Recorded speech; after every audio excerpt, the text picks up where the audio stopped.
Investment पे और जो कॉर्पोरेट सेक्टर अभी पाकिस्तान से एक कंपनी के बाद दूसरी जा रही है, बात तो मैं उस पर करूँगा, लेकिन जो जुबैर साहब ने फिगर फजिंग की, नंबरों की हेरा फेरी की बात की, मुझे तो वैसे कोई हैरत नहीं होती। अफसोस के साथ मुझे अपना इलेक्शन बार बार याद आ जाता है। तो अगर 1000 वोट 25,000 वोट से ज़्यादा हो सकते हैं और 10,000 वोट 1.5 लाख वोट से ज़्यादा हो सकते हैं, तो फिर मेरे ख्याल में ये जुबैर साहब 1% से 5% करना ये मामूली बात है। देखिए, मेरे ख्याल में ये निज़ाम सच सुनना नहीं चाहता, लेकिन सच ये है कि पाकिस्तान की इकॉनमी कहीं नहीं जा रही।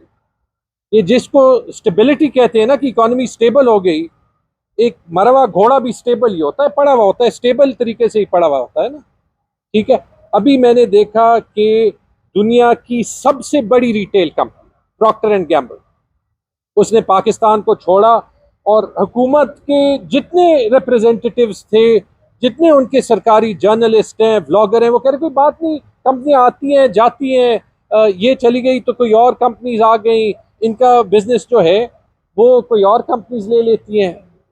ये सच नहीं है। प्रॉफिट मैगजीन, ये पीटीआई या तहरीक तहफ़्फ़ुज़ ने पाकिस्तान का कोई बंदा नहीं कह रहा। प्रॉफिट मैगजीन पाकिस्तान की इकॉनमी पे अभी सबसे बड़े पीरियोडिकल्स में से है।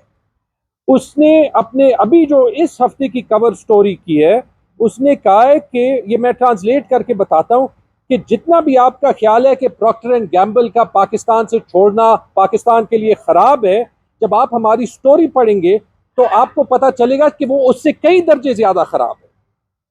There are no two ways to say, कि कोई दो राय इसमें नहीं है कि पीएनजी जो है वो पाकिस्तान के लिए जरूरी था, लेकिन आज का पाकिस्तान पीएनजी के लिए जरूरी नहीं था। तो सबसे पहली बात तो ये कि ये सिर्फ प्रॉक्टर एंड गैम्बल नहीं थी। आप अगर सिर्फ ये लिस्ट देख लें कि रिजीम चेंज के बाद कौन कौन सी बड़ी कंपनियां जो है वो पाकिस्तान को छोड़ के गई हैं, मैं आपको चंद मिसालें देता हूं।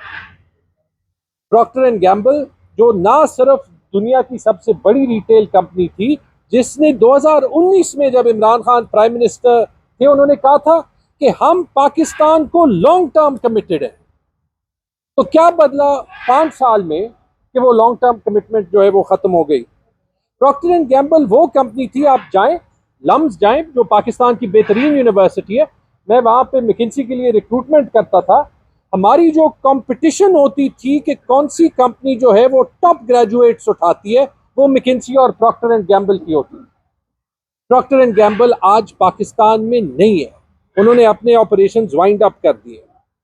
सनोफी, एवेंटिस, शेल, बल्कि आप ये oil and gas retail sector में देख लें, जितनी इंटरनेशनल कंपनीज थी वो जहां शेल की तरह टोटाल गई है। ये जो फार्मास्यूटिकल सेक्टर में है, बायर देख लें, फाइजर देख लें, 25 करोड़ का मार्केट है, चाहे प्रॉक्टर एंड गैम्बल के लिए हो, बायर के लिए हो, फाइजर के लिए हो। अगर इन्होंने ग्लोबल रिस्ट्रक्चरिंग भी करनी थी कि इनका दुनिया में कहीं मुनाफा कम हो रहा है, चाहिए तो था कि इतनी अच्छी इकोनॉमी है कि यहाँ पे वो बेस बना के पाकिस्तान से एक्सपोर्ट करते, जीसीसी में करते, यूरोप में करते, क्योंकि यहाँ पे लेबर कॉस्ट कम है। क्यों ये कंपनियां जो है वो जा रही हैं? आप यामाहा देख लें, ठीक है, ऑटोमोटिव सेक्टर एक सेक्टर है जहां पे चाइनीज प्लेयर्स आ रहे हैं, लेकिन वो इसलिए आ रहे हैं कि वो एग्जिस्टिंग मार्केट से उनका प्रोडक्ट जो है वो सस्ता है। वो आपको लोगों की परचेजिंग पावर नहीं दिखा रहा कि लोगों की कुव्वत खरीद जो है वो ज्यादा हो गई है। वो गाड़ियां उस प्राइस पॉइंट पे मिल रही हैं जहां पे दुनिया की गाड़ियां नहीं मिलती। लेकिन अगर देखना है ऑटोमोटिव सेक्टर, तो इंडिया को देख ले, वहां मर्सिडीज, फोर्ड, ऑडी मैन्युफैक्चरिंग करती है और दुनिया में एक्सपोर्ट करती है। यहाँ पे आपके पास मुश्किल से ये अभी 50 साल बाद ये 2-3 जो है वो चाइनीज कंपनीज आई है। करीम, करीम ने ना सिर्फ यहाँ पे जो है वो ये पूरा जो है वो मोबिलिटी का सेक्टर शुरू किया, करीम का ओनर जो है वो पाकिस्तानी है, मेरा कॉलीग था मैकिन्सी। करीम ने अपना फ्रंट ऑफिस, बैक ऑफिस दोनों पाकिस्तान में खोले थे। इतना छोटा मार्केट है कि करीम दुबई जैसे छोटे मार्केट में काम कर सकती है, आज भी पाकिस्तान से उसको जो है वो निकलना पड़ता है। माइक्रोसॉफ्ट, चाहिए तो था कि आईटी सेक्टर सारा जो है वो यहाँ पे बिजनेस प्रोसेस आउटसोर्सिंग और क्या क्या करके जो है वो दुनिया को सर्विसेज मुहैया करता। माइक्रोसॉफ्ट ने पाकिस्तान छोड़ दी है। तो जब आप माजरत के साथ ये सारा देखते हैं ना, तो उससे आपको एसआईएफसी की परफॉर्मेंस का भी पता चलता है, उससे आपको जो है वो पाकिस्तान की मईशत का भी परफॉर्मेंस का पता चलता है। और आखिरी चीज़ मैंने देखा, इसका एक जवाब वो देते हैं कि जो इन्वेस्टमेंट है वो पिछले साल से कुछ ज़्यादा हुई है और 2.4 अरब डॉलर की इन्वेस्टमेंट आई है। इंडिया में 80 अरब डॉलर की साल की इन्वेस्टमेंट आती है। और जब ये 2.4 अरब डॉलर आप देखें, इसमें 2.1 अरब डॉलर जो है वो रिटेन्ड प्रॉफिट्स हैं। आपको पता है कि स्टेट बैंक जो है वो कंपनियों को बाहर अपना मुनाफा भेजने नहीं देता। जब भेजने नहीं देता तो वो पैसे यहाँ पे रहते हैं, जब वो यहाँ पे रहते हैं तो वो इन्वेस्टमेंट में काउंट करते हैं। जो नई इन्वेस्टमेंट पाकिस्तान में आई है 300 मिलियन डॉलर की है। जुबैर साहब correct me if I am wrong, 300 million dollar. Pakistan दुनिया का 5वां सबसे बड़ा मार्केट, जिसको सिर्फ ये सारी कंपनीज नहीं छोड़ रही, ठीक है, जिसकी एक्चुअल न्यू इन्वेस्टमेंट 300 मिलियन यानी 30 करोड़ डॉलर की ये एक साल में, ठीक है। ये आपको दिखाती है।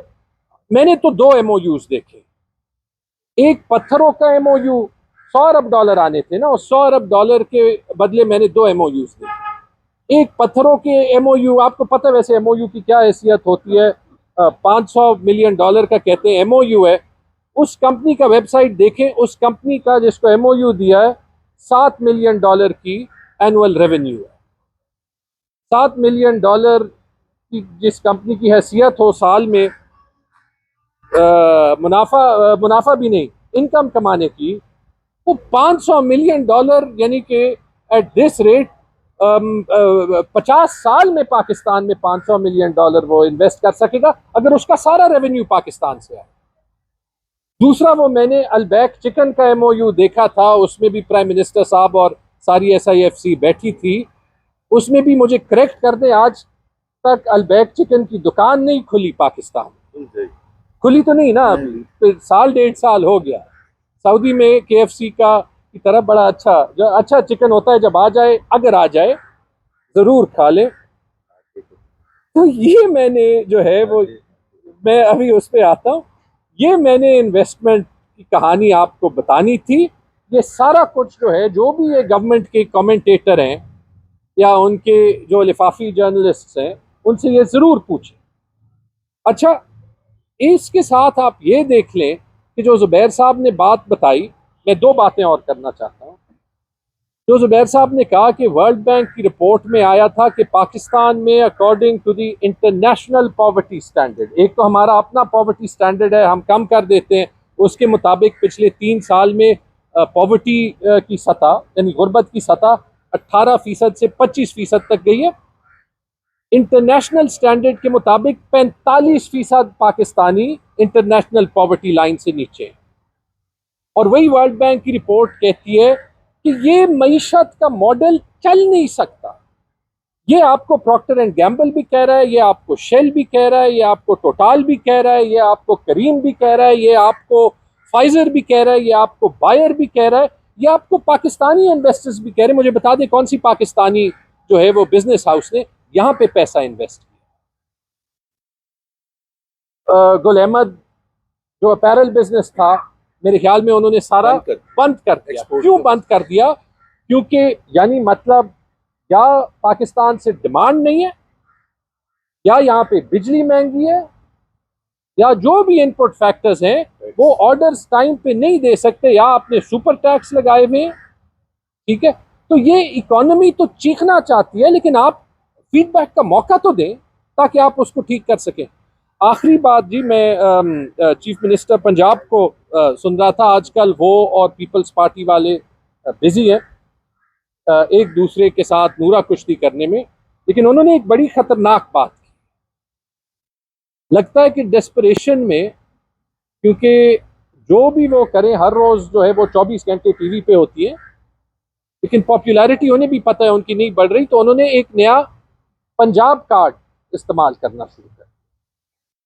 मेरा पानी मेरी मर्जी, पंजाब पे कोई तनकीद नहीं कर सकता, उसका तो जवाब पीपल्स पार्टी वालों ने ही दे दिया कि आप तो पंजाब नहीं।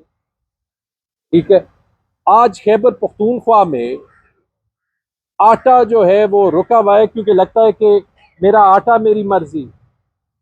मुस्तफ़ा भाई मुझे कंफर्म करके दे सकते हैं, आर्टिकल 15 गारंटी करता है कि जो गुड्स हैं वो सारे जो हैं उनकी पाकिस्तान में फ्री मूवमेंट हो। ये आप कौन सा खेल खेल रहे हैं? फिर कल आप किसी को जिम्मेदार ठहराएंगे जब खैबर पख्तूनख्वा में हम कहें हमारी डैम हमारी मर्जी, हमारी बिजली हमारी मर्जी, सिंध वाले कहें हमारी बंदरगाह हमारी मर्जी। बड़े सूबे पे रिस्पॉन्सिबिलिटी ज्यादा होती है। ये गेम जो है वो ना खेल। आज अगर पंजाब में आप जो है वो वो आटा तो तब भी खैबर पख्तूनख्वा आ जाता है, स्मगल करके आ जाता है। आपने बेसिक इकोनॉमिक्स नहीं पढ़ी। मतलब मुझे ये नहीं समझ आती, उन्होंने उस दिन कहा था कि मुझे चीफ सेक्रेटरी साहब कहते हैं कि 10 अरब रुपए के नोट आप जहाज से गिरवाएं। अगर ये उनकी और उनकी चीफ सेक्रेटरी साहब की, ये पड़ा हुआ है ट्विटर पे, अगर ये उनकी इकोनॉमिक्स की समझ है तो फिर अल्लाह ही जो है वो पाकिस्तान की और पाकिस्तान की इकोनॉमी को बचाए। मैं असद कैसर साहब को दावत देता हूँ कि वो जो ऐड करना चाहते हैं वो उसमें ऐड